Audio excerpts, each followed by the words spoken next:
여러분 반갑습니다. 반도체 오빠 천회장입니다. 장은 끝났고요. 한번 살펴보도록 하겠습니다. 코스피 0.73% 빠졌네요. 보니까 개인들이 3,818억 정도 매도를 했고 외국인이 1,937억 매도를 했어요. 개인이 매수했습니다. 3,800억 정도 매수했고 외국인 기관들은 팔았다는 거죠. 외인과 기관들의 쌍끌이 매도로 인해서 코스피가 그렇게 썩 좋지는 않았어요. 그래도 2,500선은 지켰는데 오늘 상위 종목 쭉 보니까 LG엔솔이 한 2% 올랐고 SDI 0.1% 빠지고 나머지는 좀 빠졌습니다. 0.1% 올랐고 나머지 쭉 빠졌어요. 삼성도 한 1,100원 빠지고 하이닉스 3.6% 많이 빠졌네요. 삼바 0.7, 포스코 0.3, 오선지 0.3, LG화학 0.5, 현대차 0.1, 포스코퓨처엠 1.39, 네이버 7.86. 내가 보니까 네이버에서 만든 AI가 별로 마음에 안 드는가 봅니다. 별로 성능이 신통치 않은가 봐요. 어제 한 6%대 오르더니 오늘은 더 빠져버렸습니다. 기아는 0.8, 현대모비스 0.2, 카카오 2% 이렇게 쭉쭉쭉 빠졌습니다. 안 좋습니다. 상황이 보니까.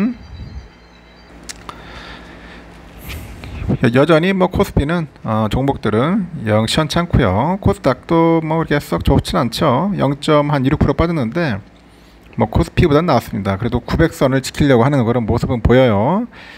개인들하고 외인들은 샀습니다. 오늘 그냥 기관 애들이 한 970억 정도 이제 매도를 때렸어요. 그러다 보니 주가가 조금 밀렸죠. 에코프로비엠이 한 2.7% 정도 올랐고요. LNF 6.78%, 포스코 DX 13.7%, HLB 0.1, SM 0.7, 셀트리온 제약 0.8% 올랐는데요.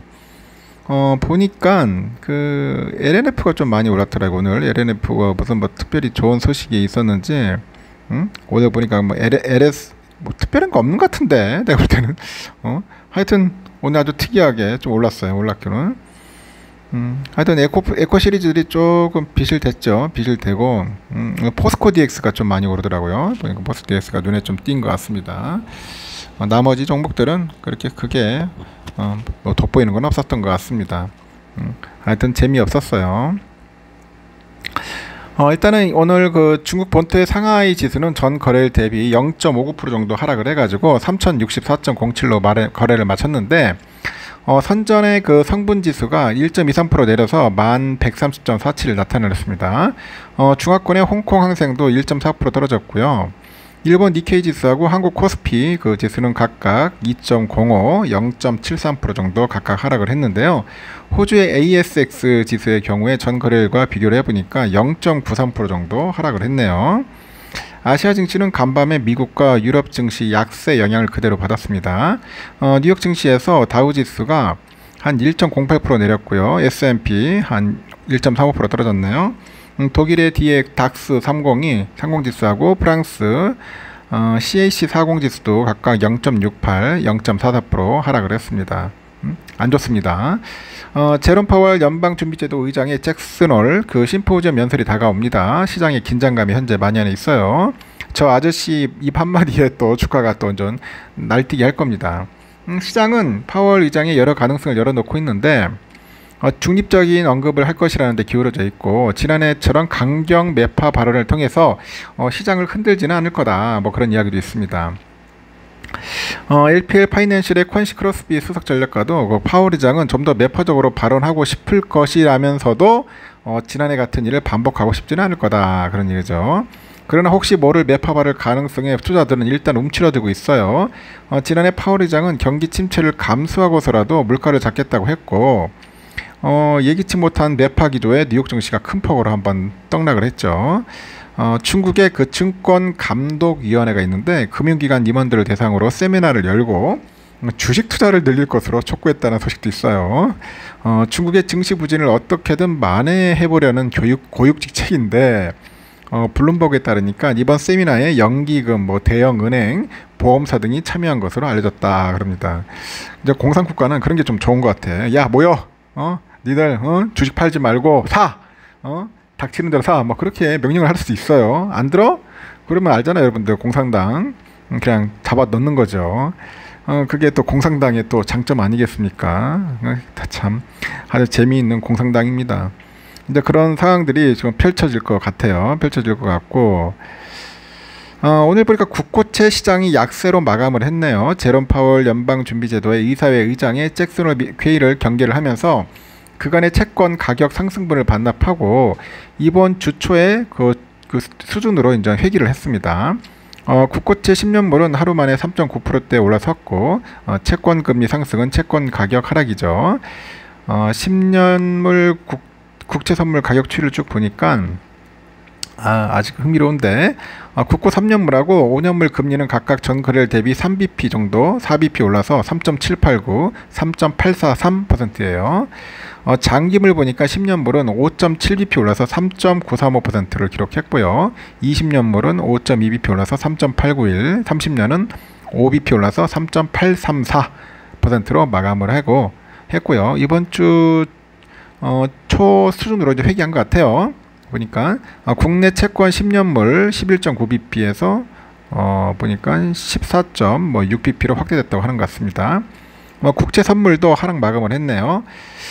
보니까 3년 국채 선물은 전거래일 대비 12틱 내려가지고 103.32를 기록했어요. 보니까 외국인들이 911계약, 투신이 829계약을 순매도했고 은행이 3,394계약을 순매수를 했습니다. 일단 시장이 파월 의장 연설에 대한 경계감을 상당 부분 그 가격에 반영했다고 하는데, 다만 반영된 만큼이나 만일 잭슨홀에서 그 파월 의장의 연설이 중립적일 경우 큰 폭의 금리 하락이 연출될 가능성도 있다 그럽니다. 이 아저씨가 중립이냐 매파냐 이제 골 때린 거예요 이제. 이번 주 빅 이벤트죠. 파월 의장의 잭슨홀 연설은 장 마감 후인 오후 11시 5분에 진행이 됩니다. 그리고 시장에서는 파월 의장의 발언에 대해서 곧 9월 연방공개시장위원회가 남아있는 만큼 크게 매파적이지는 않을 거라는 전망이 또 우세하는 것 같아요.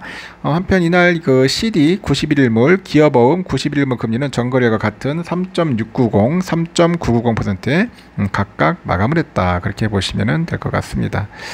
좀 상당히 궁금해집니다. 우리 삼성전자 여러분 아시다시피 67,100원에 마무리됐고요. 외인들은 한 25만 주 정도 매도를 때렸네요. 또 때렸고, 오늘 개미들이 좀 샀어요. 110만 주 정도. 그리고 이제 기관애들이 88만 주 정도 매도를 했습니다. 역시 기관애들이 좀 많이 팝니다. 아주 장난질 많이 하는 것 같아요. 오늘 그러다 보니까 삼성의 주가가 좀 매가리가 없었어요. 쭉쭉 빠지고, 오늘 HSBC가 100만 주 정도 샀는데 JP 49만 8천 주, CL이 21만 정도 매수했고요. 모건 스탠리 69만 9천, 한 70만 주, JP 69만 7천, CT가 12만 6천 정도 매도를 했습니다. 매수도 하고 매도도 하고 그렇습니다. 좀 보니까 하여튼 재미없는 그런 모습을 이제 보였다는 거죠. 우선주는 55,200원, 55,200원인데 좀 보니까 좀 그래요. 그래도 많이 빠지진 않았는데 어느 정도 이제 유지하려는 것 같습니다. 그 갭 차이를 좀 유지해가지고. 그래도 12,000원 그 선이 깨졌죠. 11,900원으로 이제 다시 또 돌아왔어요. 좀 좁아졌습니다. 다행이죠. 그래도 이 정도 들어왔으니까 11,900원 정도, 13,000원까지 벌려지다가, 근데 왜 그만큼 이제 우선주가 덜 떨어진 거예요. 외인들이 들어왔다. 외인들이 샀습니다. 그리고 기관애들이 팔고 개미들이 한 12만 주 정도 매도를 때렸네요. 맥쿼리, UBS, JP, CT 이렇게 애들이 좀 많이 샀어요. 반면에 또 UBS, JP 애들이 또 팔기도 했습니다. 13만, 12만 주 정도 팔아가지고 지들끼리 매도하고 매수하는데 다행스럽게 이제 순매수였다는 거죠. 일단 여기까지 하겠습니다. 하여튼 고생하셨어요. 근데 기관하고 외인들이 팔면 어쩔 수 없이 빠집니다. 당분간 이런 흐름이 좀 지속될 것 같습니다. 감사합니다.